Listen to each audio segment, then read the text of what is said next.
Buenas tardes a todos.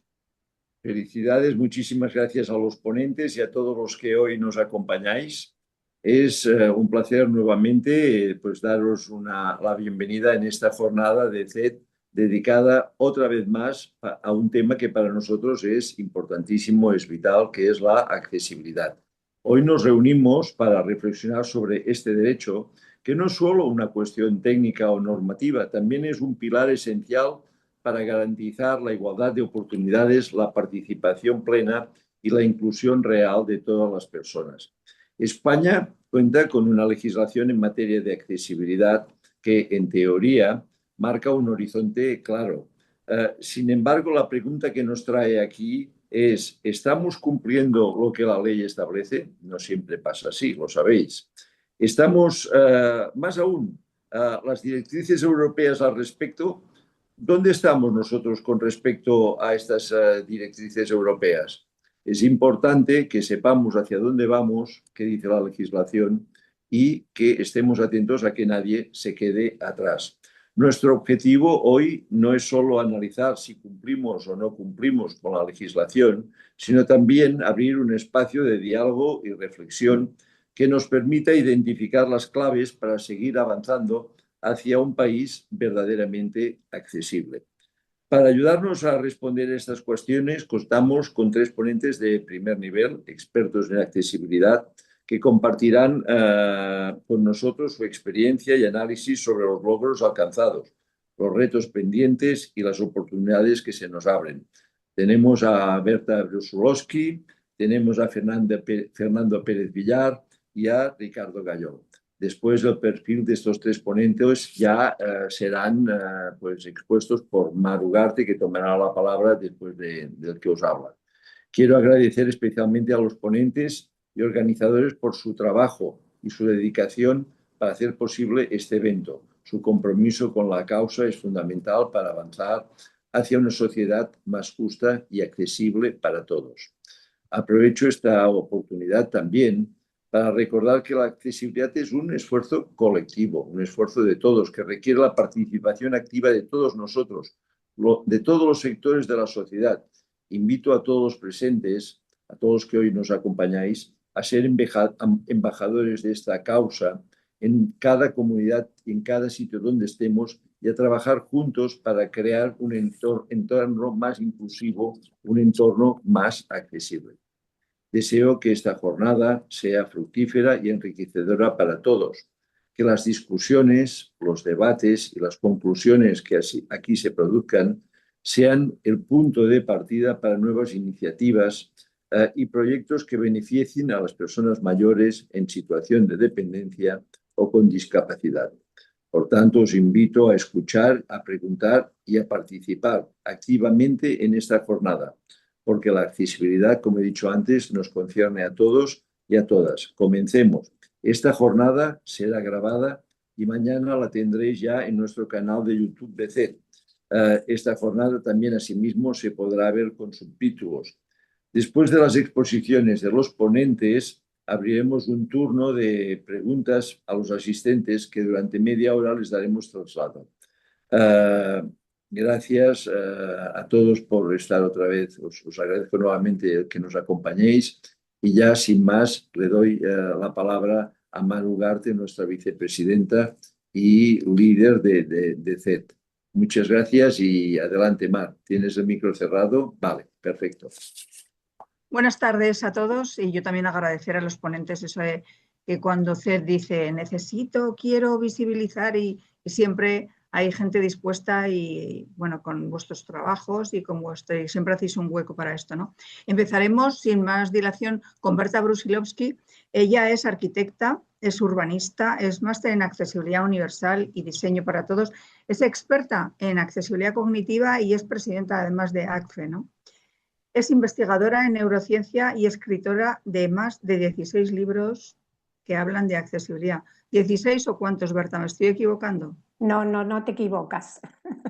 Perfectamente. Te doy paso ya, Berta. Vale, muchísimas gracias. Yo voy a hacer ya la tarea de compartir porque no tenemos mucho tiempo y creo que es más importante, me parece, compartir sonido, muy bien, que hablen la gente que está del otro lado y que en este momento no podemos ver. Entonces, yo voy a hablar de accesibilidad. Cumplimos, a ver si puedo presentación desde el principio. Se ve bien, ¿verdad?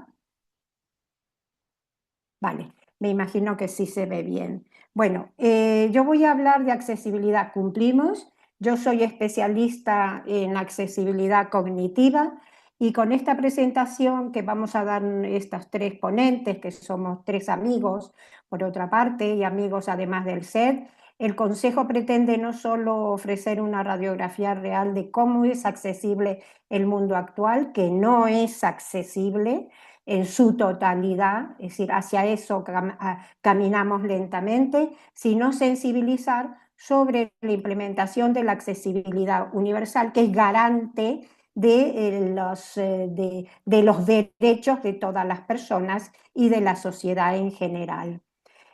Realmente mis compañeros me imagino que van a hablar de la ley de accesibilidad, pero yo me voy a centrar en el reglamento de la accesibilidad cognitiva, porque de acuerdo con la ley 6/2022 había que desarrollar un reglamento de accesibilidad cognitiva, ya que accesibilidad cognitiva no está en los códigos técnicos, en el código técnico, no está tampoco en ninguna legislación que desmenuza las necesidades de la accesibilidad cognitiva, y el objetivo, dice el reglamento, porque ya hay un documento escrito que algunos hemos leído hace un tiempo, todavía no es público, no sabemos por qué no es público, porque tenía que salir en junio. Entonces, el objetivo de este reglamento es garantizar, escuchar bien, que todas las personas puedan comprender e interactuar con entornos son entornos abiertos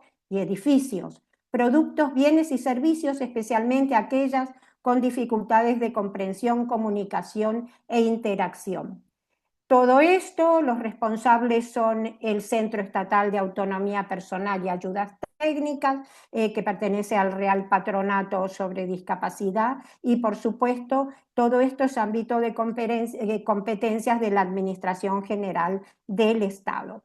¿Qué dice el reglamento? Rápidamente, yo lo he leído, el borrador. El reglamento establecerá, fijaos, los siguientes aspectos normativos: lectura fácil, pictogramas, vídeos explicativos, sistemas alternativos y aumentativos de comunicación que están relacionados muchas veces con personas que no tienen comunicación verbal, y señalización, que es diseño de señales que faciliten la interpretación de los entornos. Me pregunto yo si estas personas todas pueden interpretar lo que dice el reglamento, porque ¿quiénes son nuestras personas, nuestro público? Personas que tienen dificultades para cruzar una calle, personas que tienen dificultades de orientación en el espacio, personas que tienen dificultades de interacción, de integración sensorial, y muchas veces personas que tienen problemas causadas por condiciones derivadas de una diversidad que le crean problemas emocionales. Entonces yo me pregunto si con todos esos elementos que dice el reglamento vamos a servir a todas estas personas para que puedan realmente comprender el espacio, desarrollarse en el espacio y ser lo más autónomas posibles en el espacio. ¿Y dónde tenemos que intervenir? ¿Dónde están los derechos de estas personas? En la vivienda, en los hospitales, en los centros de salud, en los colegios, en los centros de día, residencias, en el deporte, cultura, etcétera, etcétera, en la Cámara de Diputados, etcétera, etcétera, etcétera. Entonces yo creo que no cumple el reglamento. Entonces, ante cumplimos, yo creo que no cumplimos. Entonces yo voy a contar cuál es mi metodología integradora. Vosotros me vais a decir si lo que dice el reglamento cumple con toda esta cantidad de elementos que yo propongo desde hace 10 años, como dijo Mar antes, y entonces, bueno, yo puedo hacer un aporte a este reglamento que desde luego a mí personalmente nunca se me ha solicitado.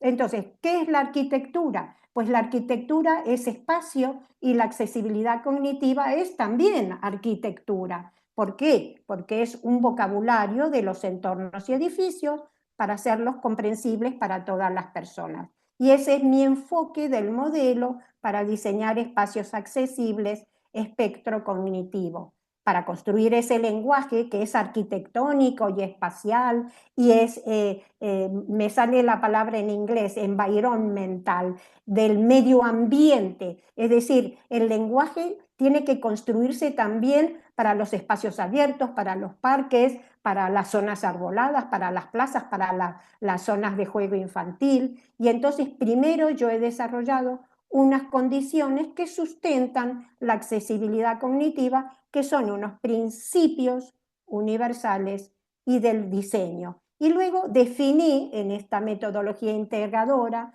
unos conceptos con los cuales yo diseño y ofrezco a mis alumnos, que afortunadamente hay mucha gente en este momento, arquitectos, ingenieros, psicólogos, que se han aliado con esta metodología de diseñar espacios bien organizados y espacios bien relacionados. Entonces yo ahora voy a mostrar lo que hago yo y tal vez alguien puede decir si el reglamento cumple o no cumple con todo esto que hemos venido haciendo a lo largo de 15 años ya, desde 2011 hasta casi 2026. ¿Cuál es el objetivo de la metodología que yo utilizo? El diseño debe ser como un conjunto de coordenadas espaciales. Coordenadas es algo que te dice dónde estás y te dice cómo te puedes desplazar. ¿Para qué? Para que puedas crearte un mapa mental para que te puedas orientar, guiar, encaminar. Y esto en un parque, en una ciudad, en un edificio, en un museo, en un polideportivo. Entonces ahora voy a contar lo que hago yo para ver qué se puede hacer también y a lo mejor al final hay que preguntarse, ¿cumplimos como país o no cumplimos como país? Esto es lo que he hecho, bueno, esto solamente son unos dibujos, unas fotografías de los 65 centros y residencias del Ayuntamiento de Madrid, donde hemos trabajado para personas con deterioro cognitivo, con demencia, con Parkinson, con cantidad de circunstancias de neurodiversidad que necesitan un acondicionamiento especial mucho más allá de un pictograma o de una lectura fácil, porque tampoco leen el espacio, no lo pueden leer, lo tienen que experimentar. Esto también lo hemos hecho en las residencias del Ayuntamiento de Madrid, hemos hecho elementos al aire libre para los patios, aquí tenéis unos elementos para que planten sus plantitas, sus tomates, sus lechugas, hemos acondicionado zonas arboladas, hemos puesto paraguas para que se cubran del sol, en fin, que hemos hecho en el Ayuntamiento de Madrid una obra completa para todos los centros de día y residencias. El Ayuntamiento de Madrid lleva haciendo desde hace muchos años una apuesta por el modelo de centro de día basado en la proximidad y en la calidad. El objetivo de estas intervenciones en seguridad espacial cognitiva es transformar el espacio exterior, pero sobre todo el espacio interior de los edificios para adultos mayores. Lo que significa mejoras en la accesibilidad, en la orientación y en la movilidad de las personas mayores, en la identificación de los espacios y los circuitos. Para motivar la memoria, la atención, aspectos perceptivos y sobre todo sensoriales y crear emociones positivas. Hace que las personas mayores se sientan mucho más seguras, se sientan mucho más en casa y creo que es un valor añadido muy importante para todos nuestros centros.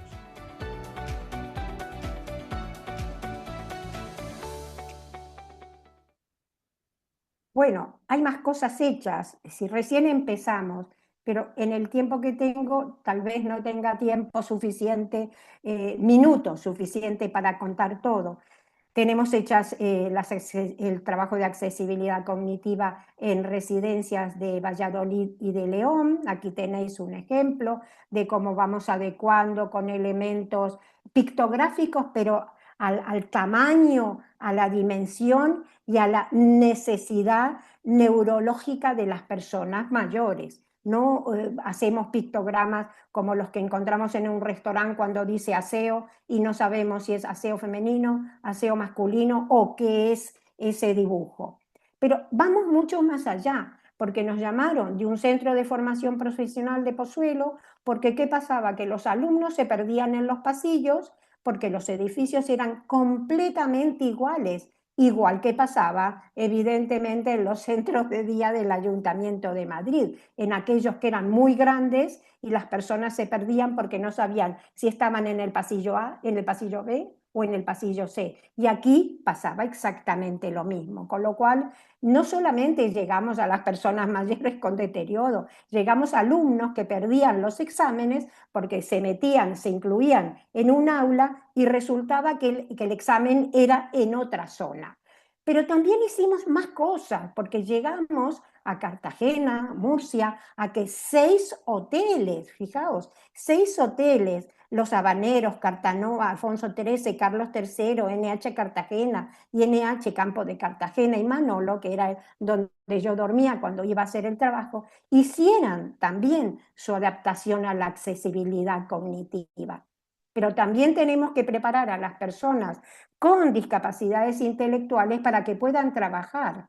Y para prepararlas a ellas, las hemos capacitado para que evaluaran espacios, para después adecuar espacios administrativamente resueltos y espacialmente resueltos para que también las personas con discapacidad pudieran desplazarse en sus lugares de trabajo. Por eso esto es un diagnóstico de accesibilidad cognitiva en espacios y entornos de trabajo de libre descarga para quien quiera. Aquí tenemos la formación inclusiva que hacíamos con las personas diafanias y fue un trabajo, me parece, de lo mejor, de lo más interesante y más productivo que yo he podido hacer a lo largo de estos años.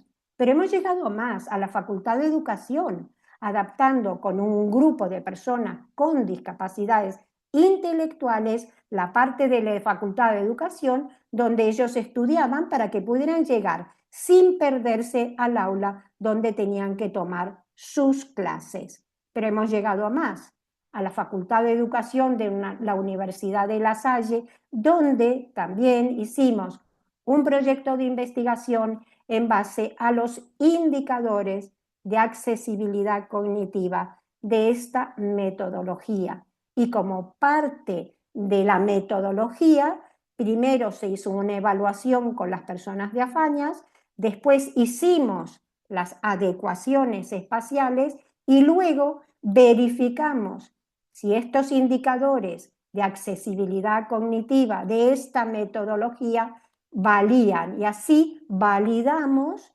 mejor o peor algunos indicadores, entonces ya sabemos que tenemos que reforzar unos indicadores frente a otros. Pero hemos llegado a más. Hemos hecho en la Universidad de La Salle algunas soluciones también, como esto que llevaba con estas guías a las aulas, y todo esto a la derecha, que estáis viendo con el triangulito que estoy moviendo en vertical, era unas áreas de educación para adultos en una residencia de mayores diafanias, de personas de una residencia de adultos con discapacidades intelectuales, para que supieran encontrar de manera autónoma los espacios. Por eso diseñamos con colores, con pictogramas humanos, aunque en ese momento todavía yo usaba estos dibujitos pictográficos, ahora no, ahora realmente yo uso personajes reales. Aquí tenéis el Centro de Educación de Adultos de Pozuelo,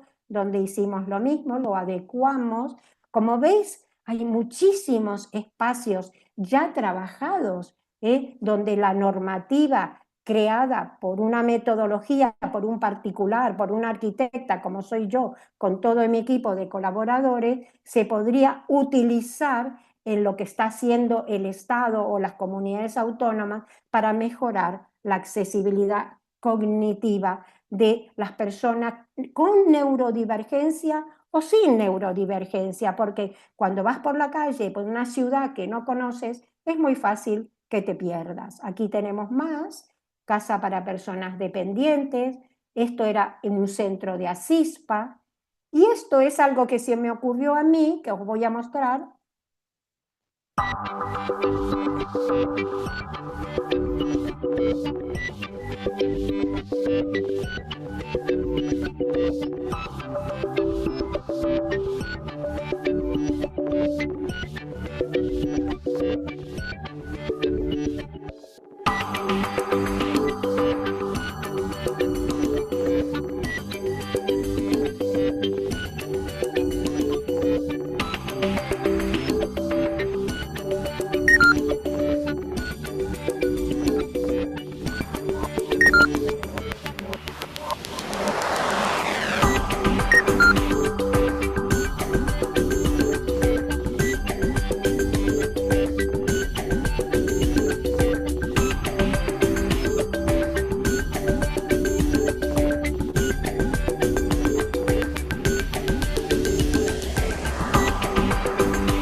Bueno, pero espero que os haya gustado. A mí me encanta, pero nunca la pude poner en práctica porque no tengo capacidad, digamos, tecnológica ni económica para hacer yo una app y desarrollarla y venderla. Bueno, todavía nunca se pierden las esperanzas.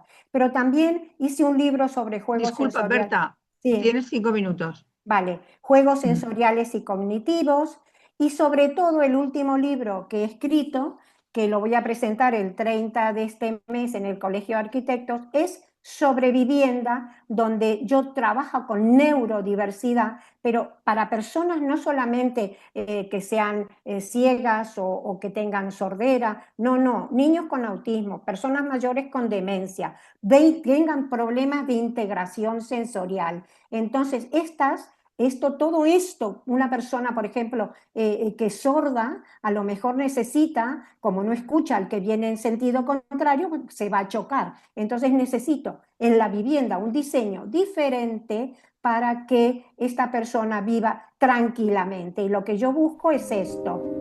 Esto es una casa creada para una persona con autismo, donde trabajamos con la flexibilidad mental. Por eso hacemos 2 pasillos para que se acostumbre a ir un día por un pasillo y a un día por el otro pasillo. Pero también creamos este tipo de rincones que tranquilizan a las personas con demencia o a los niños con autismo, en estos rinconcitos que se pueden crear en su casa o en un colegio o en un centro de formación profesional para que estudien mejor. Pero nos vamos fuera de España. Yo he colaborado en Santiago de Chile haciendo un estudio de estándares técnicos, he hecho la accesibilidad cognitiva y sensorial en el registro de personas de Buenos Aires, he trabajado con la accesibilidad cognitiva de la Terminal Norte en Antioquia, Colombia, y he trabajado con las personas que hacen la accesibilidad cognitiva de la Terminal de Buses de Ciudad de Rosario, Argentina. Digo que todo esto que os he mostrado está llevado ya a la práctica. Y estos ejemplos y otros que pudieran ofrecer profesionales que estamos investigando y trabajando para y por la accesibilidad universal, creo que deberían formar parte de la toma de decisiones para que los resultados sean universales y no productos acotados por intereses que no siempre generan lo mejor para la universalidad de condiciones de la diversidad humana. Aquí tenéis mis libros, son muchísimos, con que pongáis, unos son de libre descarga, otros no. Este es un libro de iluminación que es maravilloso. Este también es de libre descarga, los de la izquierda lo son, los de la derecha no, pero este de iluminación hemos trabajado con una empresa de luminarias para que ellos aprendieran a adecuar la accesibilidad cognitiva a través de la iluminación natural también y artificial. Entonces, ¿cumplimos? Pues yo no lo sé. ¿Cuál es el juego diseñado para evitar lo que no es de autoría de todo lo que es público? ¿Dónde estamos nosotros o nosotras los que trabajamos con esta intensidad y con esta necesidad de estudiar permanentemente neurociencia y neurología de la conducta espacial? Pues no lo sé, no os puedo contestar a esto. Y muchas gracias. Muchas gracias, Berta. Yo esa pregunta la voy a guardar para luego al final, porque sí que es verdad que todas las personas profesionales, organizaciones que trabajan y que han creado de forma rigurosa y profesional una metodología deberían ser escuchados. Y además yo creo que es hasta un derecho y una obligación del Estado escuchar todas esas opciones. Y bueno, vamos a dar paso, pero bueno, yo creo que al final lo hablaremos porque creo que se cumpla o no, o que intervenga todas estas aportaciones, creo que es bueno para toda la sociedad. En segundo lugar, vamos a escuchar a Fernando Pérez Villar. Él es doctor en Derecho y Ciencias Sociales, es consultor y formador experto en discapacidad, en accesibilidad universal y diseño para todas las personas. Además, es profesor universitario, es abogado, psicólogo y pedagogo.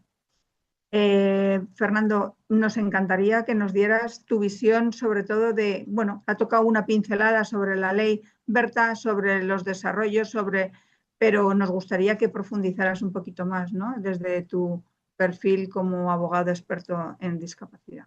Muchas gracias. Muy bien, buenas tardes. Vamos a hacer un gesto, aunque sea para las personas que se comunican en lengua de signos, así que les voy a decir buenas tardes en lengua de signos, bienvenidos. Y mi nombre es Fernando, mi signo, esto. Vamos a hacerles visibles también. Veo que hay subtitulado, que está muy bien para las personas sordas oralistas, pero no debemos olvidar también que dentro del colectivo de personas sordas, para ser coherente, están las personas que utilizan la lengua de signos. Entonces, bueno, pues por lo menos tenemos este gesto, ¿no? Ya que todavía no es fácil la interpretación, ¿no?, generalizada. Ya están empezando a ver muchas tecnologías que, igual que es subtitulado, está siendo automatizado, ya no hace falta que sea en estenotipia manual, bueno, lo cual que abarata y facilita también los costes y la incorporación.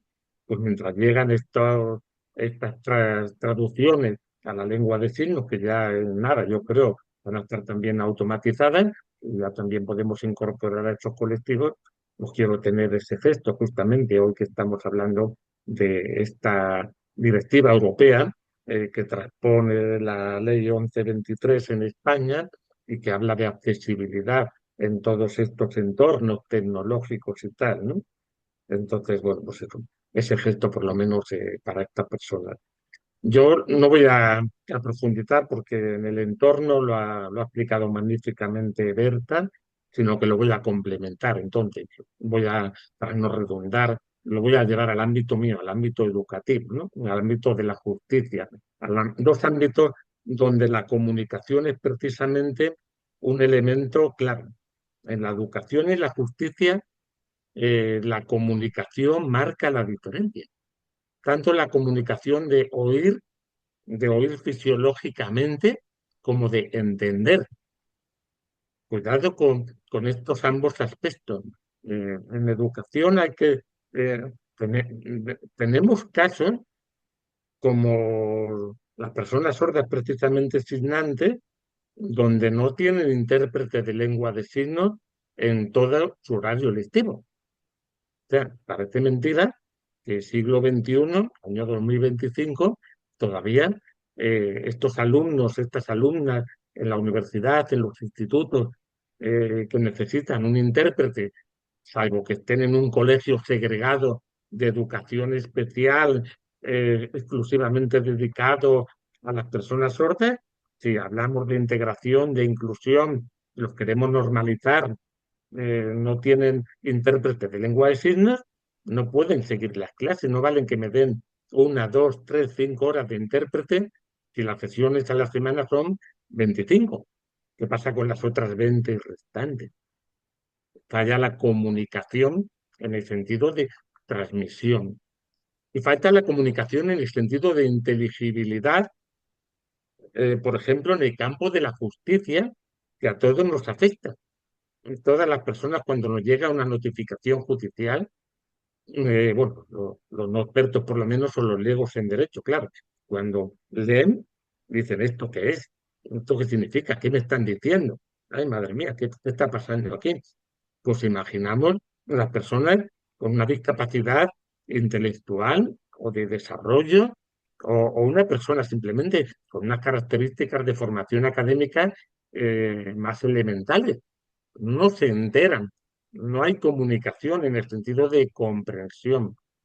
Al efecto, se está intentando desarrollar la figura del facilitador procesal, y solo la Comunidad de Madrid la ha regulado, y el resto, a nivel estatal, sigue sin regular. Y aún regulada, existen infinidad de casos, de anécdotas, donde por jueces, por operadores jurídicos de distinto tipo, se ponen trabas, se oponen, se prohíben, se ponen barreras a la figura de que no se entiende que un elemento de la comunicación es también la comprensión de lo que se está transmitiendo. Entonces, la pregunta, ¿estamos cumpliendo? Eh, yo creo que, desgraciadamente y desafortunadamente, la respuesta es un no rotundo. La ley esta, 11/2023, que transpone esta directiva europea, creo que está muy avanzada, incluso con respecto a cuestiones base, a cuestiones que son previas. O sea, la ley esta habla de productos, procesos, servicios tecnológicos que hayan accesibilidad, pero si no hay una accesibilidad base siquiera, ¿cómo va a ser que pasemos al segundo? Yo creo que es un segundo elemento. De lo que estamos hablando hoy sería una segunda generación en el camino de la accesibilidad. Yo creo que lo que hace esta directiva europea y esta ley que la transcribe es ponernos ante el espejo de que la accesibilidad no es la meta, la accesibilidad es el camino. Nos estamos perdiendo este enfoque adecuado. Si por el camino los productos, los procesos, los servicios, como los dos ejemplos que he puesto en la educación y en la justicia, no son accesibles, la meta de la accesibilidad, con las consecuencias de inclusión, integración y normalización que conllevan, no van a ser viables. No van a ser viables. Volviendo al ejemplo de la lengua de signos. Hoy, por ejemplo, todos los telediarios o periódicos de España están hablando, seguro, lo habéis leído, lo habéis visto, de, bueno, tantas polémicas en este país ahora, en este mundo tan polarizado que tenemos, de este proyecto o de esta intención de gobierno de que las empresas, todas las empresas decían, luego se matizan, no, las de más de 250 trabajadores, lo que facturen más de, creo que eran 50 millones al año, tengan la obligación de atender en catalán a los usuarios, a los clientes, y luego, por supuesto, está matizado, ¿no? Y en las distintas lenguas, no solo en catalán, en gallego, en vascuence, venga, pues estudies, en fin, en bable, imagino, o sea, en todo. Vale, me parece estupendo, muy bonito, una riqueza y una diversidad plural. Y una persona sorda, si se dirige a una de estas empresas, la ley 27, o sea, la ley de la lengua de signos, es cierto que la lengua de signos no es como una lengua autonómica tal, pero en el sentido formal, pero sí es en el sentido práctico funcional. Es la lengua de una comunidad provincial, intercomunitaria, que se extiende por toda España, de una comunidad de personas virtuales sordas que supongo, entiendo, tienen un derecho a que se llaman a una empresa, sean atendidos, porque se llaman, vamos, entre comillas, te llamas a, yo qué sé, bueno, a cualquier empresa de telecomunicaciones, por no dar nombre, o gasística, o de electricidad, para poner una reclamación o pedir una información, y eres una persona sorda signante, si no tienes un sistema alternativo de comunicación signante, estás discriminado, estás marginado. Esto es justamente lo que viene un poco además a decir esta ley, esta directiva europea que estamos analizando hoy, y no está nada previsto. O incluso una persona sorda ruralista. Ya ha habido avance, porque hay sistemas ya de transcripción de la comunicación oral a texto. Vamos avanzando ahí, pero tampoco está generalizado, tampoco está establecido como una obligación. Bueno, pues yo creo que habría que abordar estas situaciones, ¿no? Tendríamos que estar sensibilizados ante estos colectivos y su necesidad de comunicación. Entonces, como no lo estamos, no creo que se esté cumpliendo ni que estemos preparados todavía. Bueno, preparados sí estamos. O sea, otra cuestión es la voluntad, la capacidad, la sensibilización de decir, ya está bien, la accesibilidad es para hoy, la accesibilidad era para ayer, mejor dicho. O sea, no es de recibo. Año 2025, siglo XXI, que estemos hablando, como de vez en cuando veo en LinkedIn un padre de una hija que está estudiando en la universidad, que dice que ha acudido ya a todas las instancias judiciales, defensor de pueblo, para que su hija tenga intérpretes de lengua de signos en la universidad y esté ahí lamentándose, y aquí estamos viendo, pero no se esté solucionando eso ya. No, no es de recibo. ¿Estamos preparados? Sí. Creo que cada vez la tecnología nos va a ayudar más que pretexto o la razón o la excusa. No hay medios, no hay recursos. Bueno, aparte de que podríamos discutir mucho y polarizar aquí también mucho, hay recursos para tantas cosas que no son tan prioritarias, tan esenciales, tan de derechos humanos. Creo que habría que reordenar las prioridades, pero aparte de eso, creo que la tecnología nos va a ayudar mucho. En mi reciente tesis doctoral, en el año 2024, en la que hablaba justamente de la accesibilidad de las personas sordas en la administración de justicia, terminaba en las conclusiones hablando expectativa, esperanzadamente, de que el próximo paradigma de la discapacidad va a ser el de la tecnodiscapacidad, en el sentido de que la tecnología, deseo, creo profundamente, va a romper barreras en el acceso de las personas, en la integración y en la inclusión de las personas, en la línea justamente que esta directiva y que esta ley que estamos hoy comentando propugnan. Lo que decía al principio, si esta sesión dentro de nada, que yo creo que ya se está experimentando, ya hay muchos prototipos avanzados, se pudiera trasladar igual que está subtitulándose a lengua de signos en otra ventanita, en otra pantallita automatizada, pues entonces yo creo que se van a derribar barreras y es la línea correcta. Recursos, entonces, ¿estamos preparados? Sí, creo que las tecnologías están preparadas, nos van a ofrecer grandes soluciones. Tenemos, por ejemplo, en la discapacidad física tantas soluciones como las piernas biónicas. De hecho, se da la anécdota de que en el atletismo empiezan a quejarse ya muchos atletas de que los atletas con piernas biónicas resulta que son mejores, tienen mejores condiciones que los atletas que van con sus piernas naturales, etcétera, etcétera. Entonces, veamos, habrá que tener más bien el acento, ponerlo en la sensibilización, en la voluntad y la conciencia de que sin accesibilidad no hay derechos humanos. Sin accesibilidad se está violando, se está perjudicando la dignidad de las personas. En España, el 10% de la población tiene reconocida una circunstancia oficial de discapacidad. Digo una oficial, porque luego hay muchas circunstancias por multidiscapacidad, como las personas mayores y tal, que no están reconocidas en una tarjeta, en un documento. Por lo cual habría que tener esta sensibilización también. Que el 10% de la población, y 1 millón de ellos encima, en el campo de la comunicación, personas sordas de oralistas, o 120.000 signantes, o 9.000, según dispersas y discutidas estadísticas, personas sordos con sordoceguera, yo creo que tienen que tener una contemplación, una respuesta, una sensibilización en este campo que esta ley nos interpela. En el acceso a productos, procesos y servicios, en la digitalización, tienen que tener respuestas y tenerlas ya, porque si no las tienes, es que estás siendo marginado, lisa y llanamente, discriminado, es que estás siendo tratado como un ciudadano de segunda. Podemos extender esto, empecé con la educación y la justicia, pero podemos extenderlo también a la participación política en el Congreso, en el Senado, en los partidos políticos, en la misma comunidad de vecinos. La participación puede y debe empezar con la aplicación de tecnologías para la integración y la inclusión. Entonces, ¿estamos preparados? ¿Estamos preparados? Sí.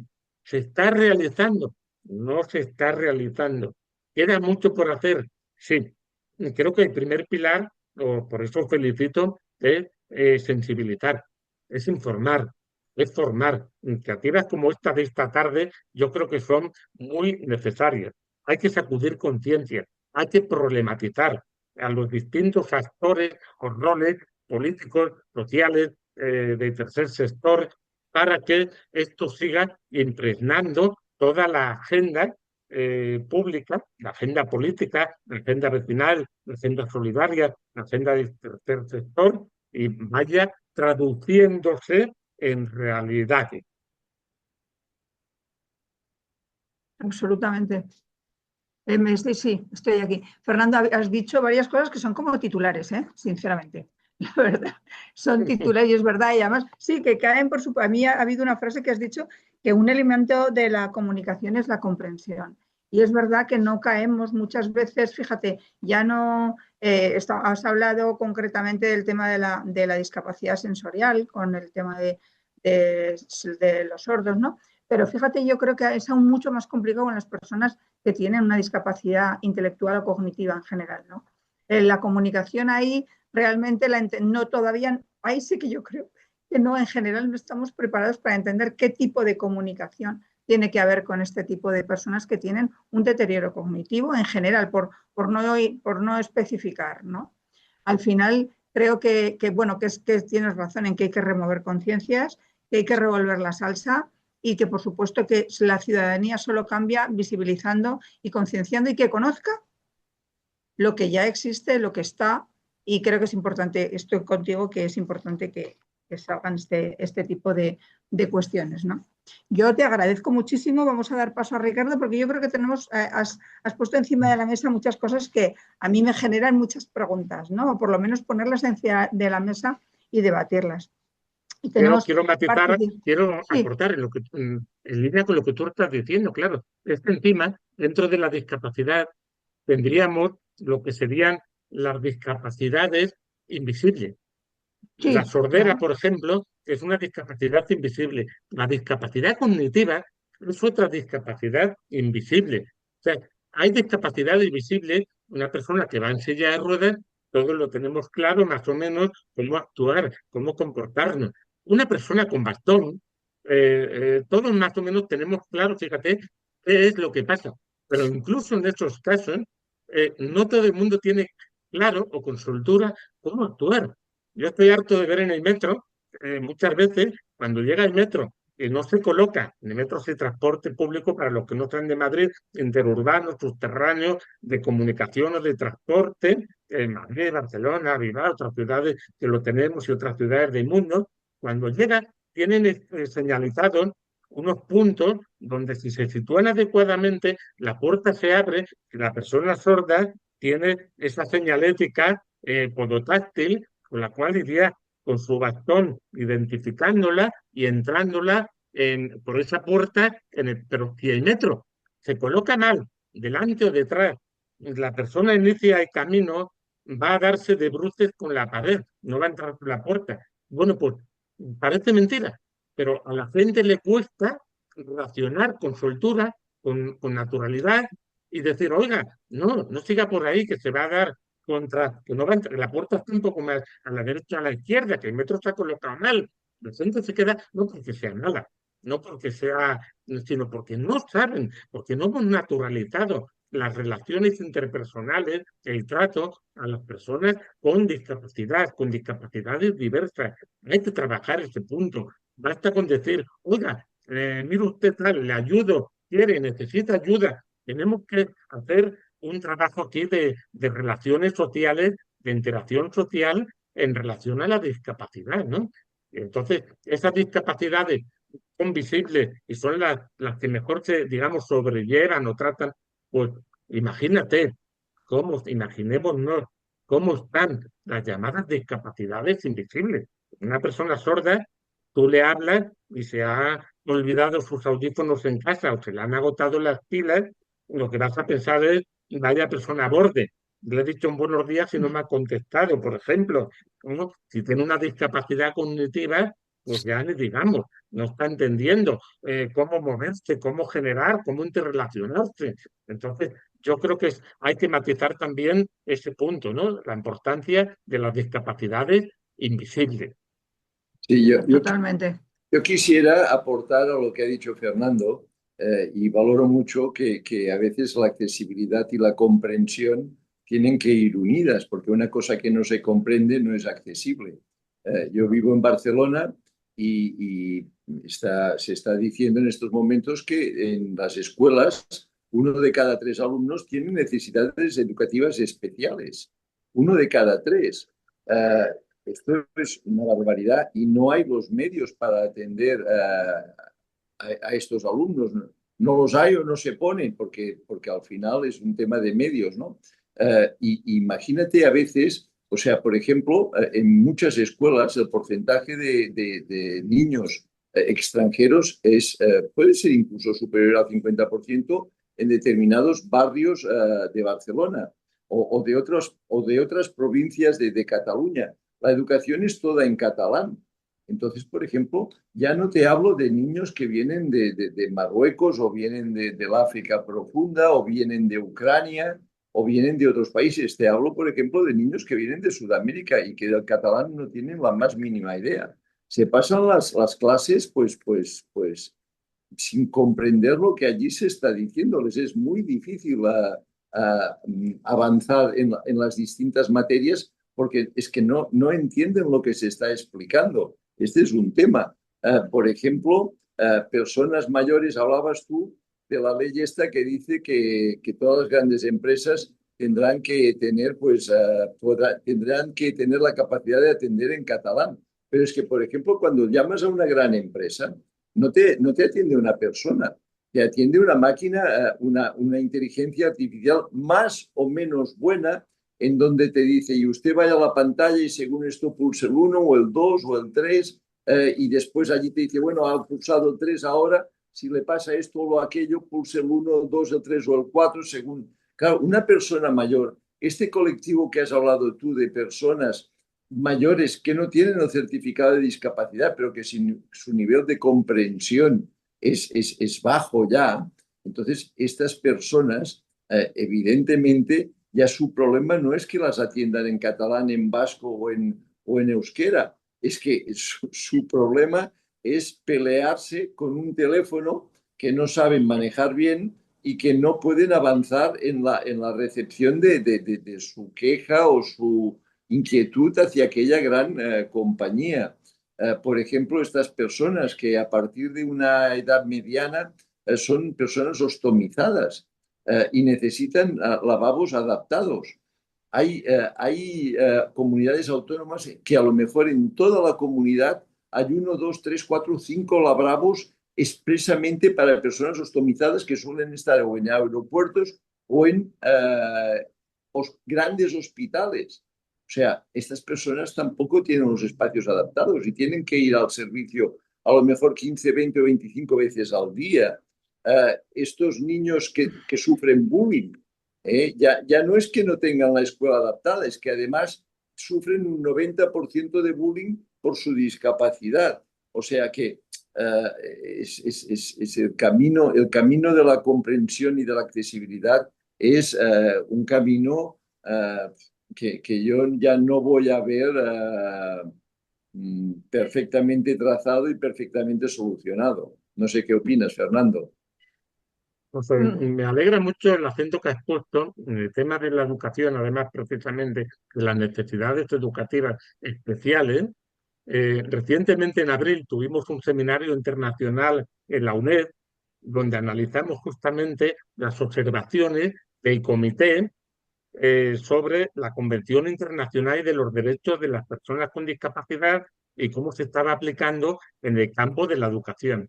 Bueno, pues las observaciones del comité son contundentemente fuertes en cuanto a España, puesto que ya le ha llamado la atención en el sentido de que nuestro país segrega educativamente, no incluye ni integra.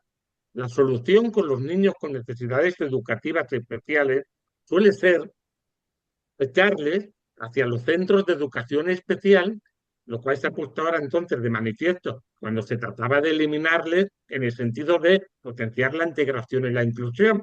Como no Oye, estamos me vais a preparados para perdonar, pero eso, nos estamos desviando del tema, ¿vale? Y yo quiero escuchar a Ricardo, perdonadme, pero nos estamos desviando del tema y porque tenemos el tiempo muy limitado y tengo muchas ganas, perdone, Fernando, de escuchar a Ricardo, porque Ricardo nos va a dar esa visión como persona con discapacidad también y muy activista sobre la demanda hacia la accesibilidad. Él es licenciado en Derecho por la Universidad de Oviedo, es asesor jurídico de la ONCE, ya jubilado, es presidente de la asociación Puedo, que pertenece a ONCE, y del Foro de la Discapacidad Visual.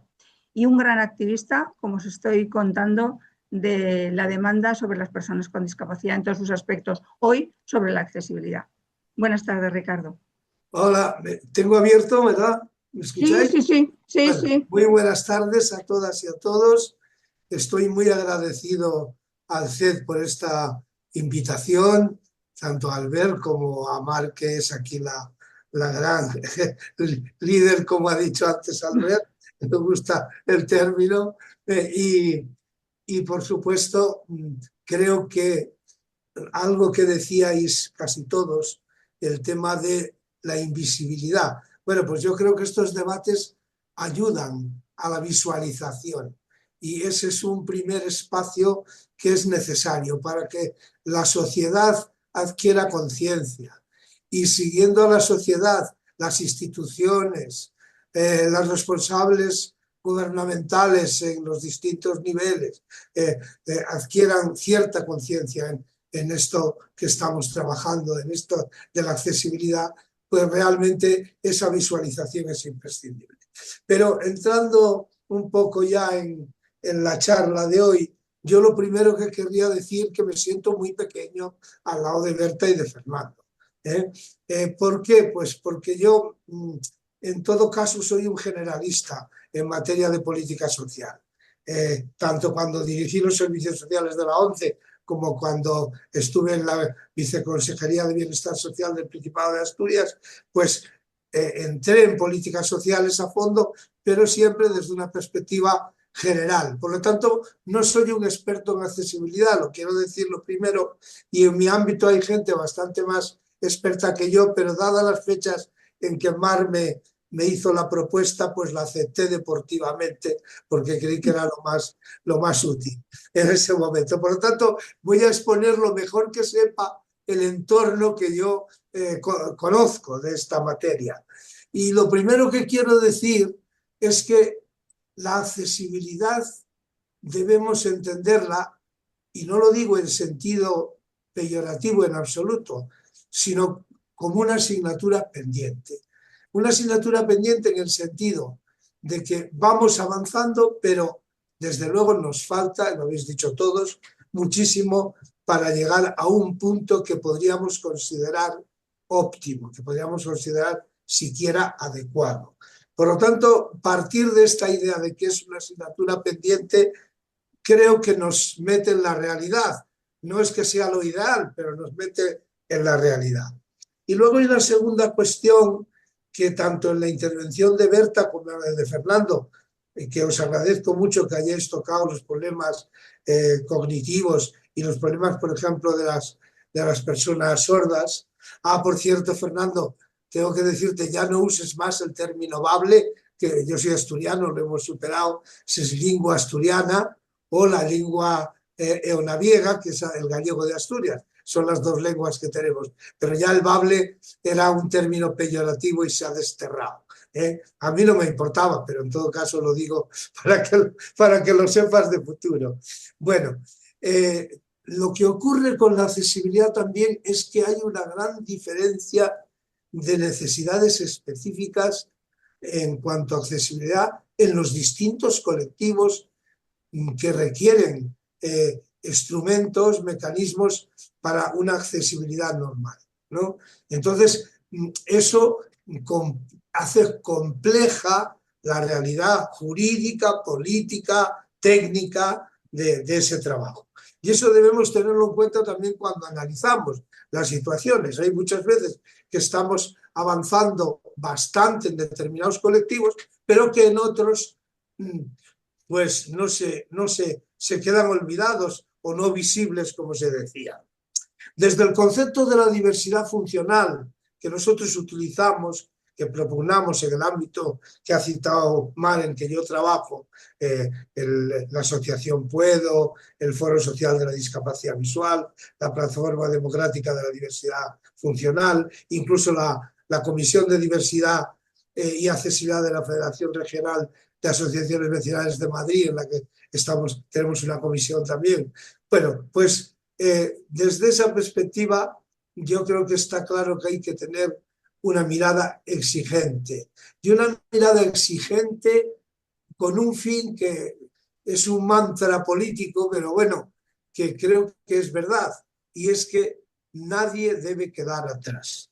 Y como nadie debe quedar atrás, esa mirada tiene que ser exigente y plural, polivalente, ¿no? Bien, en estos 50 años que llevamos de transición democrática y de implantación de la democracia en España, hay que decir sinceramente que ha habido un cambio muy grande, que ha habido muchos cambios. Y en ese aspecto hay que entenderlo como positivo. Obviamente no es suficiente. Esa percepción de que ha habido muchos cambios no debe ser engañosa. Tenemos que tener un optimismo social, porque vamos mejorando, eso es verdad. Pero en el caso concreto que hablamos, sin precisar en cuestiones claves. Y en ese sentido voy a hacer un pelín de historia, porque, claro, mi visión de la accesibilidad es más como activista sociopolítico y por lo tanto tengo que mirar un poco a los procesos, como se han ido dando, a los procesos políticos y jurídicos. Entonces, en el año 1982, bueno, es decir, partimos de la Constitución de 1978 como marco fundamental de la democracia que nos hemos dado, pues bien, en el año 82 surge una ley, la 1382 de 7 de abril, que es la Ley de Integración Social del Minusválido. Se usa todavía esa vieja nomenclatura, pero es la LISMI. Y la LISMI es un paso importante en nuestra modernidad. La LISMI es fruto del consenso constitucional, de ese artículo 49 defectuoso, que luego se ha cambiado, afortunadamente, pero que figura en la Constitución. Y de ese consenso constitucional surge la ley de la LISMI, la Ley de Integración Social de Minusválidos. Pero esta ley no es solo fruto del pensamiento y de la iniciativa de la clase política, que entiendo que actuó con buena fe al poner en marcha esta ley, pero que fue fruto sobre todo de la lucha de las personas con discapacidad. Y voy a señalar solo una cosa: 8.000 sillas de ruedas en el Palacio de los Deportes de Madrid trajeron la LISMI, la Ley de Integración Social. Era una ley avanzada para su época. La sacó el gobierno de UCD, no estoy haciendo propaganda de la izquierda. Era una ley avanzada, con una filosofía muy moderna y que abrió un camino hacia la integración social.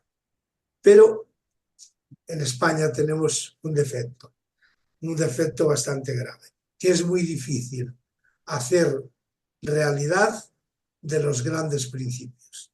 Y esta magnífica ley, cuya filosofía todavía sigue siendo válida, esa magnífica ley se incumplió ampliamente. Aunque hay que señalar que sí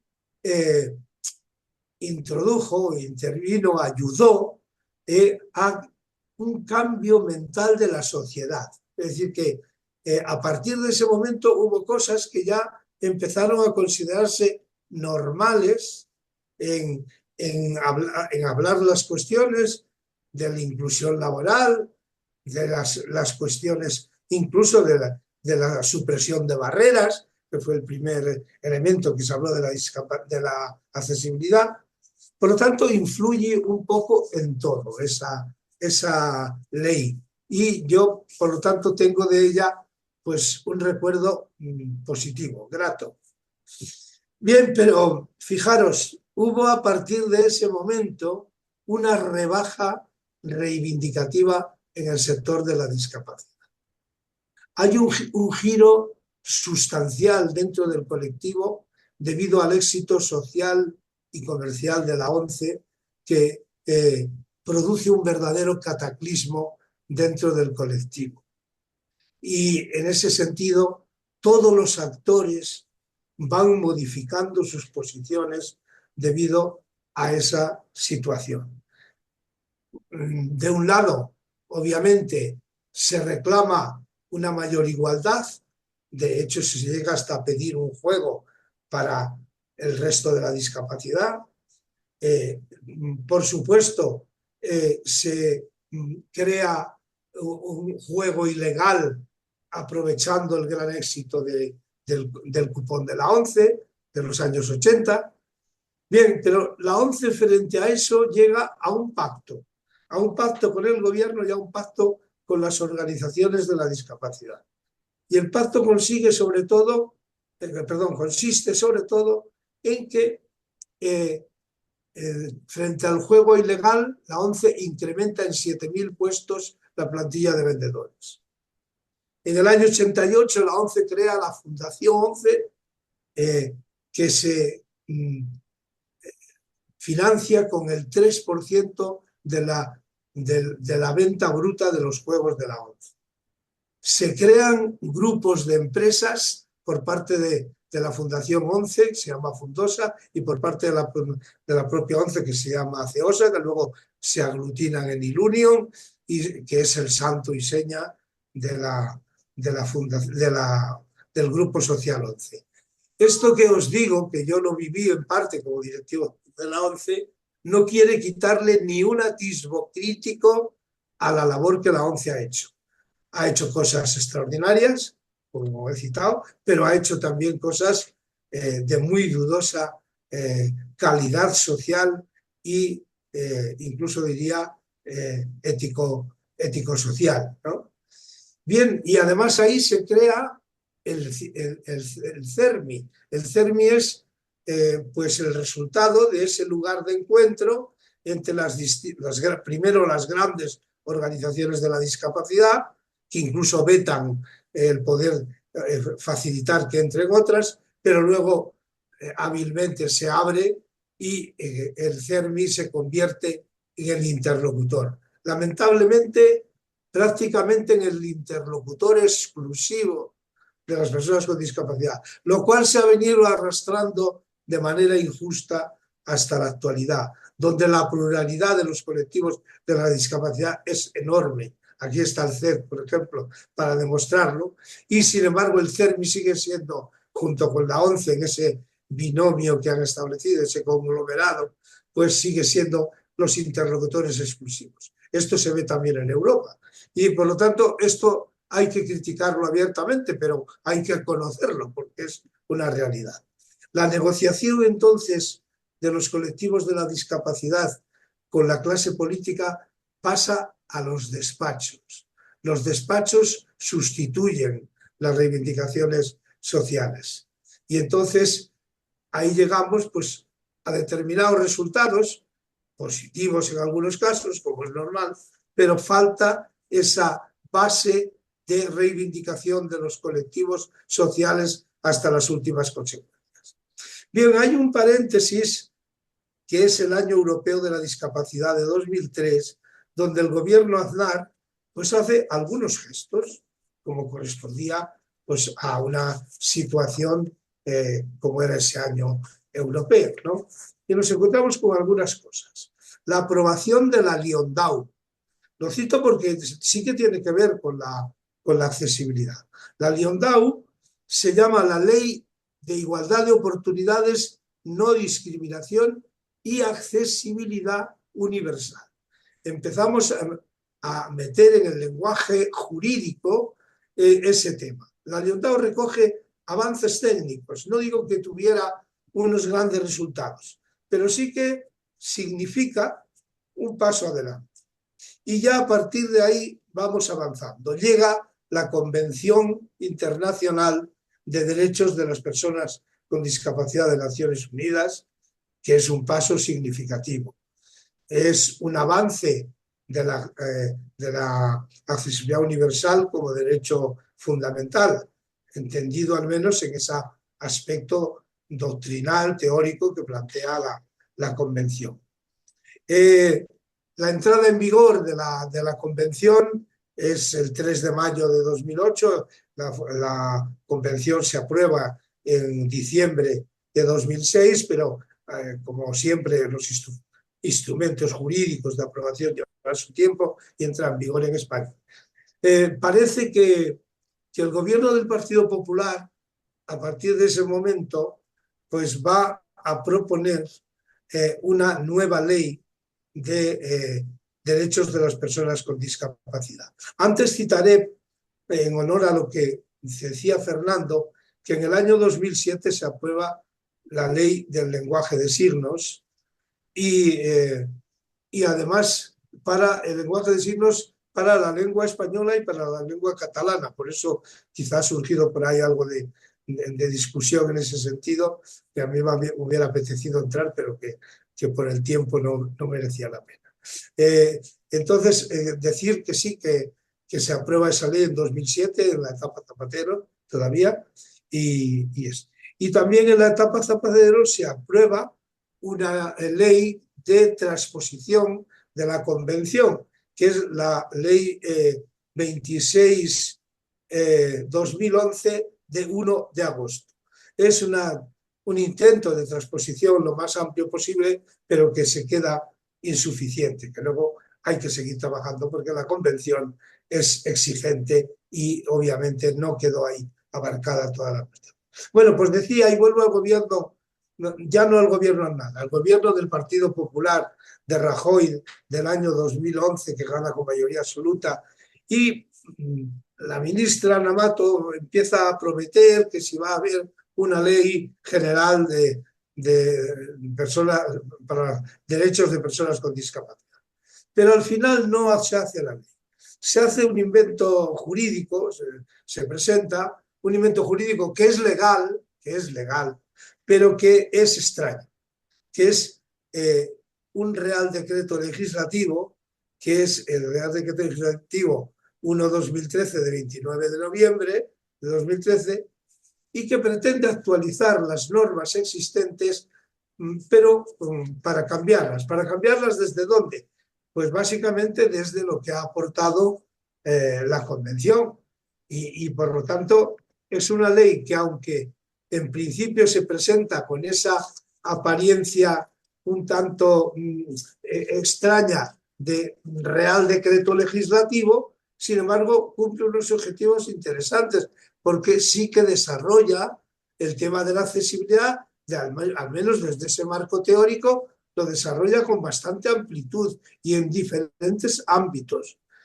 Por lo tanto, yo creo que esa norma que todavía está en vigor, todavía hoy está en vigor, quizá estamos un poco cegados porque ya hay nuevas normas sobre el tapete, pero esa norma pues contenía unos aspectos relevantes en materia de accesibilidad.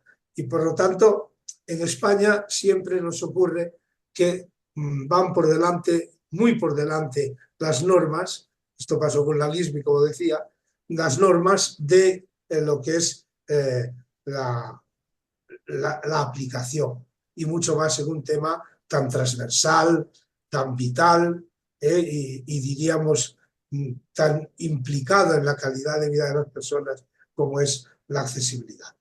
También surgen leyes autonómicas de accesibilidad, y esto, bueno, lo señalo porque yo mismo participé en alguna de ellas, como la ley de La Rioja, por ejemplo.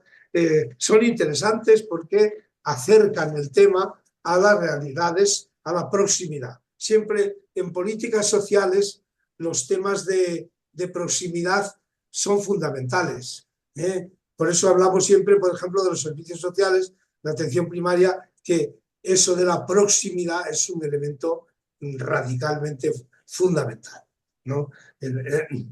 Por otro lado, pues se siguen desarrollando algunas leyes, la 821, que lo que hace es adaptar la legislación civil, penal, para facilitar la capacidad jurídica de las personas con discapacidad, también notarial, y de las personas con discapacidad que tengan problemas para acceder al ejercicio de esos derechos, y por lo tanto también es una norma importante. Citó Berta muy bien y con mucho detalle la 622, que es otra ley que nos interesa, y desde luego la ley 11/2003 de 8 de mayo, que en teoría es la que hace la transposición formal de la directiva europea de la accesibilidad, aunque con esas limitaciones que se había dicho. Por lo tanto, yo en ese sentido, pues creo que estamos todavía en un estadio de tener marcos muy interesantes, de tener elementos tecnológicos muy básicos para avanzar, pero sin tener todavía el aterrizaje necesario. Hay dos últimos elementos que quiero citar en este proceso, que es la modificación del artículo 49 de la Constitución en febrero de 2024. En un momento político en que no se aprueba prácticamente nada por unanimidad en el Congreso de los Diputados, se aprueba la reforma del artículo 49. El artículo 49 queda ahí modernizado con conceptos que modifican esta situación. Se habla ya de autonomía personal, se habla de inclusión social y también se habla de accesibilidad universal. Por lo tanto, creo que es un impulso interesante el que se da con este cambio constitucional. Y voy a referirme a él luego para cerrar el tema. Es, por tanto, favorable para las políticas de la discapacidad el que este artículo se haya reformado, porque estaba efectivamente en una redacción bastante anacrónica. Y ahora habría que hablar de los nuevos proyectos, que es el segundo elemento que iba a incluir, los nuevos proyectos legislativos del Ministerio de Derechos Sociales, Consumo y Agenda 2030. Sobre todo, uno, el de la LAPAZ. El de la LAPAZ, que está sobre el tapete, es ya proyecto de ley, está camino, está en el Parlamento ya, se ha publicado por el Boletín de las Cortes Generales y por lo tanto iniciará su tramitación parlamentaria de forma inmediata. Y va a servir para poner sobre el tapete las cuestiones de fondo de la discapacidad, entre ellas la accesibilidad universal, a la que quiere reconocer como derecho fundamental. Por lo tanto, hay que aprovechar esta oportunidad. Vamos a ver lo que dan de sí las enmiendas que se puedan introducir al texto inicial, pero en todo caso es fundamental incidir para que aprovechemos esta ley. Y por lo tanto, quiero dejar conciencia aquí de que eso es muy importante. Pero hay una cuestión que sí quiero citar para que quede aquí también anotada, y es que será clave conocer la memoria económica de esta ley, porque la ley tiene unos pronunciamientos maravillosos, pero si no hay memoria económica, o hasta el punto en que no haya memoria económica que lo sustente, ¿qué va a pasar? Sería un fraude terrible, político, social, para los colectivos. Sería un fraude terrible el que desde una, digamos, racanería económica, pues no se pudiera llegar a desarrollar los derechos que la ley recoge. Y en eso estamos, en eso estamos. Por tanto, la nueva Ley Europea de la Accesibilidad, que entró en vigor el 28 de junio, a mí no me aclara demasiado sobre su aplicación. He leído con todo interés, gracias a la colaboración de Omar Ugarte, he leído y a la gente de la ONCE de la Delegación de Madrid, que me ha hecho el folleto, he leído con todo interés el manual de transposición de la directiva que nos había hecho, además, nada menos que la Fundación ONCE, el CERMI, a través del Foro Europeo de la Discapacidad. Foro Europeo que no sé por qué no he citado en el desarrollo, pero el Foro Europeo de la Discapacidad ha sido también un elemento que ha puesto sobre el tapete el lobby de la discapacidad, pero que ha preconizado fundamentalmente la ONCE y el CERMI, como decía antes. Por lo tanto, esta directiva es una directiva timorata, es una directiva que obviamente ofrece un marco, que es importante tenerlo en cuenta, que debemos intentar utilizarlo al máximo, pero que sinceramente no me parece que dé un salto cualitativo. Y ahora voy a citar algún tema desde el cual lo digo y voy cerrando. Desde la asociación Puedo, que yo presido, que es una asociación que hemos iniciado un trabajo interno en la ONCE, pero luego estamos cooperando con otras muchas organizaciones, entre ellas el propio CED, pues continuamos trabajando en el tema de la accesibilidad.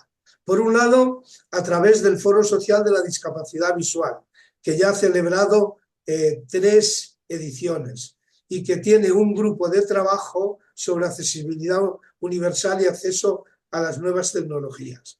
Este grupo ha presentado un informe que se entregó en el segundo foro y que está publicado, lo tenéis, y si no se os puede facilitar, donde hace un recorrido de los temas de accesibilidad que afectan a las personas con discapacidad visual. Pero digamos que este grupo de trabajo lamentablemente no ha podido todavía avanzar demasiado en lo que son la consecución de sus reivindicaciones. Sí quiero destacar la campaña que estamos haciendo actualmente en la materia de los datáfonos y que afecta a la accesibilidad y afecta a la propia directiva de la Unión Europea. Si seguimos la directiva de la Unión Europea, podríamos tener datáfonos planos, es decir, inaccesibles para las personas ciegas, casi hasta el 2045. Bueno, dice que hasta 2030, pero que luego, mientras tenga vida real, pues pueden continuar, no por más de 20 años, pero bueno, es una barbaridad. Nosotros, desde luego, hemos entrado en contacto con las asociaciones bancarias y a partir de ahora, de la entrada en vigor de la ley, vamos a hacer una presión colectiva, una presión social fuerte, porque daros cuenta, hay muchos problemas. Fernando los decía, Berta los decía, hay muchos problemas de accesibilidad en los distintos colectivos, pero un colectivo dinámico, activo, como es el de las personas con discapacidad visual, que incluso tiene una realidad económica bastante viva, bastante buena, que se tenga que ver en esa inseguridad jurídica, económica, de depender de la buena voluntad de la persona que les cobra, porque no pueden manejar el datáfono, porque tiene la pantalla plana y ahí solo puede hacerse visualmente. Desde luego eso no se puede consentir, es de todo punto inconstitucional y contra los propios derechos humanos. Y estoy citando solo un caso puntual. Yo sé que hay casos mucho más graves. Aquí incluso ya los habéis citado, pero hombre, cuando justo la Unión Europea nos está hablando de productos y servicios y que nos encontremos con situaciones como esta, pues evidentemente no es soportable. Y trabajaremos también con la Plataforma Democrática de la Diversidad Funcional, a través de la cual estamos dentro de la Federación Regional de Asociaciones Vecinales de Madrid, con nuestra Comisión de Diversidad y Accesibilidad. ¿Y qué temas estamos tocando ahí? Pues estamos tocando temas como el Eurotaxi, porque el Eurotaxi en este momento está en crisis y no llega a cubrirse el 5% de la dotación legal que haría falta. El servicio Acerca, que es el que ayuda a las personas con discapacidad para el acceso al ferrocarril y que lo lleva a Adif. Ese servicio funciona de manera penosa. Hemos tenido reuniones a cara de perro, espero que algo se haya mejorado desde entonces, pero por otro lado el tema de los semáforos. En el tema de los semáforos hay diversas opciones, los del mando, de tener un mando o los del semáforo que está implantado en la calle. Bueno, sobre eso hay opiniones, pero en todo caso tenemos que hacer que cumplan su función. ¿Qué ocurre? Que por las noches se apagan, como es bastante normal por el tema acústico, pero ahora han surgido unos mandos que permiten que lo puedas usar puntualmente cuando lo necesitas. Bueno, pues todo eso hay que generalizarlo y estamos luchando en que eso sea así. Lo mismo el tema de cercanías de Renfe, que es verdaderamente fatídico en cuanto a la accesibilidad. Hay personas, en este caso ciegas, que además yo reconozco de una habilidad infinitamente superior a la mía, que han ido a coger un tren de cercanías y han tenido que darse la vuelta para casa porque han sido incapaces de subir al tren porque no encontraban ninguna señalización de las puertas. Esto también son cosas absolutamente impresentables, ¿no? Y que además están en la cotidianidad, debieran ser resueltas de una manera simple y llana. Tenemos también bastantes problemas con la accesibilidad a los centros sanitarios. Obviamente, no digamos a las páginas web como la de Renfe, donde ha habido incluso alguna de nuestras entidades ha tenido que soportar juicios donde se la ha condenado incluso a costas porque el Ministerio no ratificó que Renfe no cumplía las normas de accesibilidad de su página web. Tenemos temas muy intensos en este sentido. Es la Asociación ACIC de Cataluña que ha hecho un buen trabajo en este sentido. Por lo tanto, pues estamos en problemas de los diversos colectivos, participamos en organizar y también en intervenir en jornadas municipales, autonómicas, nacionales y en espacios como este de hoy, en el que es un placer estar con vosotros. Voy a terminar ya con mi propuesta estrella. Y mi propuesta estrella es la siguiente. Es decir, yo creo que por la vía de la parcialidad normativa en que nos estamos moviendo y que además pues parte está en la Administración General del Estado, pero luego hay competencias autonómicas, hay competencias municipales a través de sus ordenanzas. Ahora en Madrid hemos tenido un conflicto con la ordenanza de terrazas, por ejemplo. Bueno, yo lo que propongo, y ya sé que es muy difícil, pero cogiendo el hilo de la reforma del artículo 49, ese hilo de unanimidad respecto a mejorar la situación de las personas con discapacidad, yo propongo que se haga un pacto estatal de derechos sociales, donde uno de los temas estrella sea el derecho a la accesibilidad universal, como derecho, o sea, la accesibilidad universal como derecho fundamental. Y creo que ese pacto de derechos sociales es un marco que luego cada administración, según sus competencias, debe ir regulando en sus ámbitos correspondientes.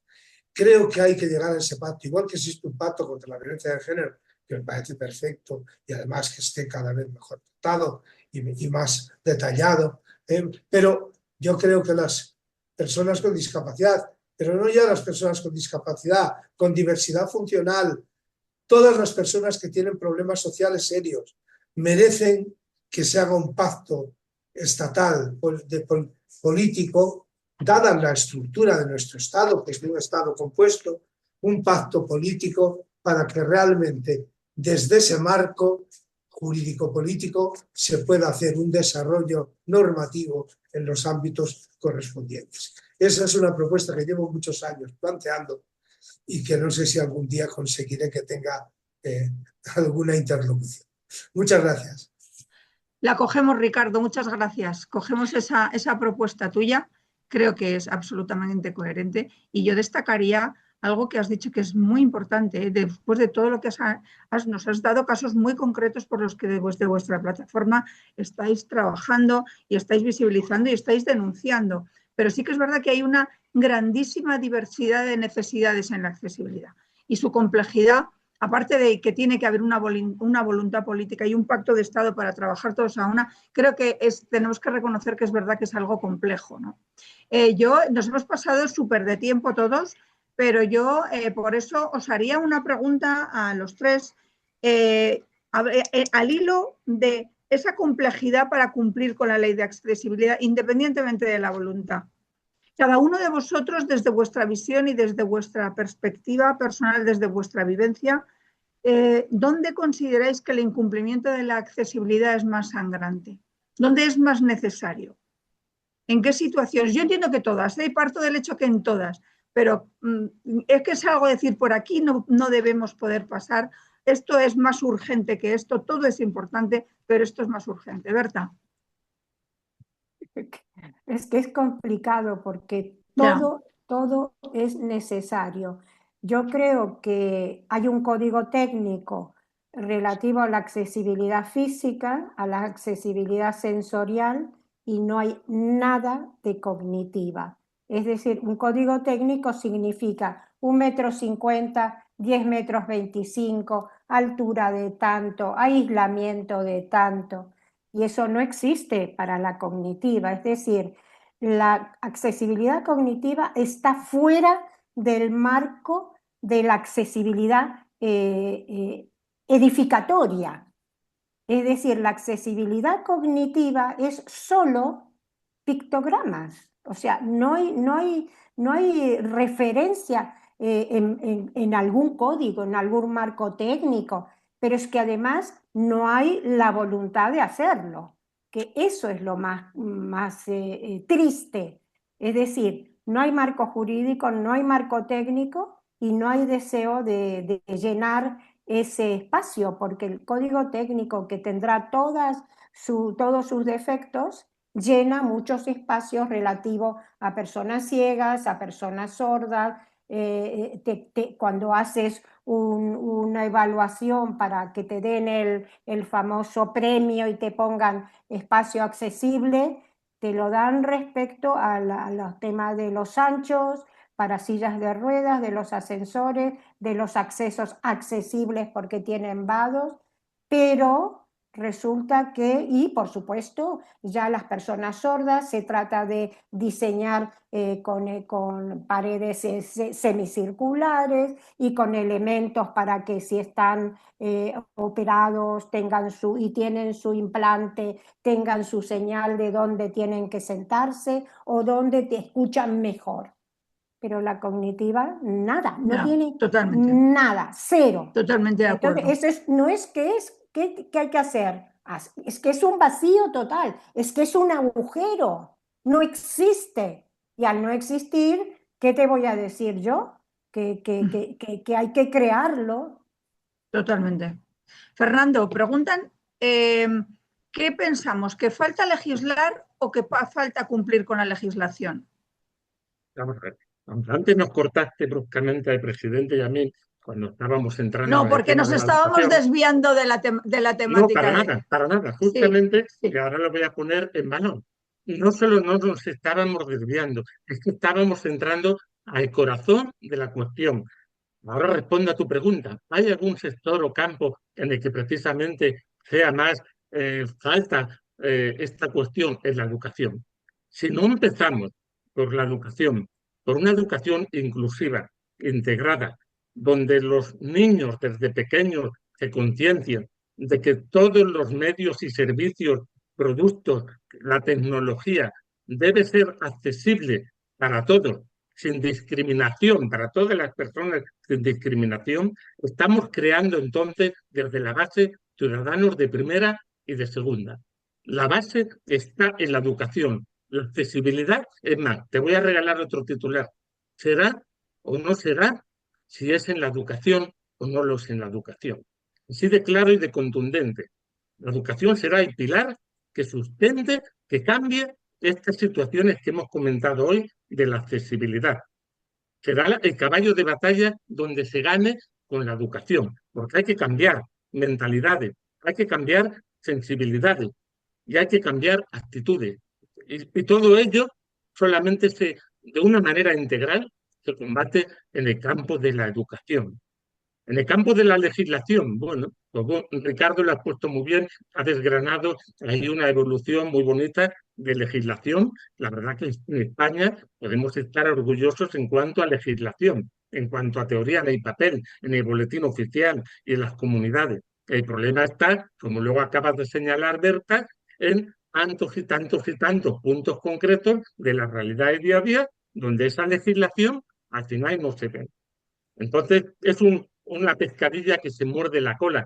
Tenemos que ser pacientes. No Y va es a ser, complicado. Albert decía, no sé si lo veré, no sé si lo veremos, no sé todos los que estamos aquí, hay que tener mucha paciencia. Esto va para largo, tampoco se nos debe desanimar. Cada día hay que poner un granito de arena, pero sí es cierto que no va a ser de hoy para mañana, ni con el Acta Europea, ni con la Ley del 23, ni con ninguna de las leyes, porque las mentalidades siguen estando como están, las actitudes siguen siendo las que son. Y mientras no cambiemos eso, y eso hay que empezarlo por la educación infantil, no vamos a avanzar en ello, mentalizarse.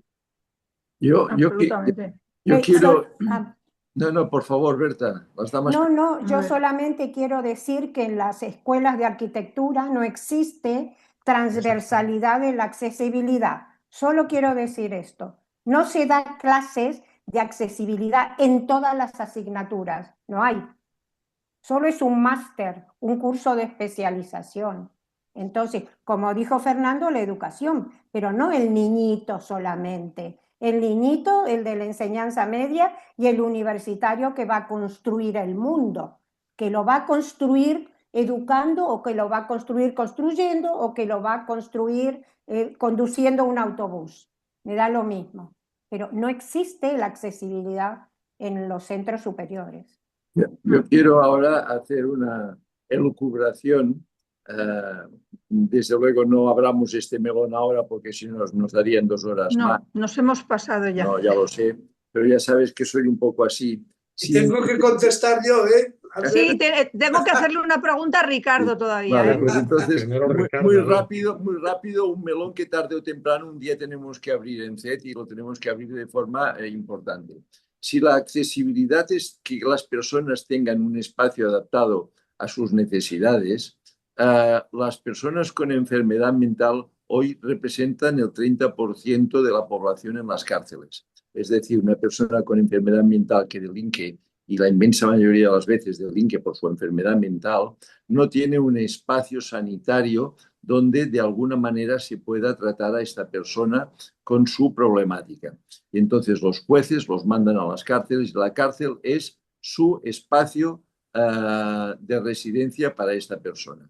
Esto, yo tengo un hermano con discapacidad intelectual y enfermedad mental, jamás de la vida lo quisiera ver en una cárcel cumpliendo por un delito que evidentemente no sería, no lo habría cometido en sus plenas facultades, ni muchísimo menos. Entonces, este es un melón a tener en cuenta. Si la accesibilidad es tener un espacio adaptado a todas las personas, los enfermos mentales que delinquen no pueden estar en las cárceles, el 30%, he dicho. Ya. Sí, míralo, te lo cojo para la próxima. Ricardo, última pregunta para ti. Dicen, me ha gustado mucho todas las intervenciones. De ello se desprende el carácter jurídico técnico de la cuestión de la accesibilidad. Me encantó la reflexión de Ricardo cuando dice que las normas ponen de relieve la universalidad de los derechos de las personas con discapacidad y que en la realidad estamos muy lejos de ello. Me gustaría hacer esta pregunta. ¿No sería necesario incluir en nuestra perspectiva, estoy poniendo lo que ponen aquí, la noción de sensibilizar previamente a la ciudadanía, a los empresarios, a nuestros funcionarios y sobre todo a nuestros políticos? Bueno, ya decíamos al principio que la visualización de las situaciones es un paso inicial fundamental justo para avanzar en eso de la sensibilización. La sensibilización es fundamental para que adquiera conciencia la ciudadanía, para que adquiera conciencia las instituciones, los legisladores, los gobernantes, en fin, esto es absolutamente fundamental. Pero efectivamente estamos en un tema, ahora lo citaba Albert también, de una gran complejidad. Y yo creo que sí, que hay una parte técnica, que lo habéis citado muy bien, que es necesario desarrollar y es conveniente, es decir, la parte técnica, es decir, aunque hiciéramos principios muy maravillosos, si realmente no somos capaces luego de ponerle los mecanismos adecuados para que funcionen, pues sería imposible. Por lo tanto, tenéis un gran valor todos los que trabajáis, yo al menos tenéis mi admiración, todos los que trabajáis en la parte técnica. Yo casi solo me muevo en la técnico-jurídica o técnico-política en todo caso. Pero sí quería decir una cosa, Mar, sobre lo que preguntabas al principio del coloquio. ¿Qué creemos que es lo más fundamental? Y yo creo que es muy fundamental que los servicios públicos sean accesibles. Si los servicios públicos son accesibles, es un primer ejemplo fundamental. Y lo que estaba diciendo Fernando de educación, lo que estaba diciendo Albert de las cárceles, lo que estaba diciendo Berta de los estudios. Por cierto, Berta, tenemos un estudio muy bonito de Puedo con la Escuela de Arquitectura que se llama La Flor de la Proximidad. La conozco, lo conozco. ¿Lo conoces, no? Bueno, pues estamos trabajando en ello. Es una cosa sencilla, pero muy bonita. Bueno, entonces, lo que quería decir es que esa accesibilidad de los servicios públicos, por un lado, es una obligación del Estado, ¿no? Del Estado entendido en todos sus niveles. Y por otro lado, es un ejemplo para, pues, obviamente hay que obligar a los agentes privados en todo lo que son sus prácticas, sus buenas prácticas, para que realmente esa accesibilidad exista. Pero es muy difícil predicar si no das el ejemplo. Por lo tanto, yo a los servicios públicos les haría un plus de exigencia, entendiendo por servicios públicos toda la gran pléyade de atenciones que tienen que dar los poderes públicos, ¿no? Sí, totalmente de acuerdo. Yo os agradezco muchísimo. Yo la verdad es que podíamos estar aquí mucho tiempo, pero yo creo que lo bueno de esto es que podemos convocar una segunda mesa de propuesta y de poner las cosas encima, ¿no? El principio de todo, ¿cumplimos? Yo creo que está claro que no cumplimos, que nos falta muchísimo camino, que eso no quita que estemos trabajando por ello, cada uno de nosotros los que estamos aquí a través de su trabajo, como bien ha dicho Ricardo, desde el punto de vista técnico, desde el ámbito jurídico, desde el ámbito social, la visibilización, las demandas. Yo creo que todo es importante, ¿no? Y sobre todo, vuelvo como Albert, que ha dejado lo de las cárceles, yo dejo una propuesta encima de la mesa. ¿Por qué tenemos que cambiar esa mentalidad de que toda la inversión en el ámbito social es un gasto y no es una inversión? Desde cuando consigamos convencer a las personas que hacen las leyes y que dotan de presupuestos a la ejecución de esas leyes, que invertir en las personas con discapacidad no es solo un gasto, sino que también es una inversión. Y en este caso hablamos de accesibilidad. Porque además pensamos que la accesibilidad es para todos, no hace falta tener discapacidad para que la accesibilidad sea beneficiosa para todos. Ese día empezarán también a cambiar las cosas, así que seguiremos todos en ello. Muchísimas gracias a todos por vuestra intervención, por haber participado y nos convocamos a una próxima. Muchas gracias.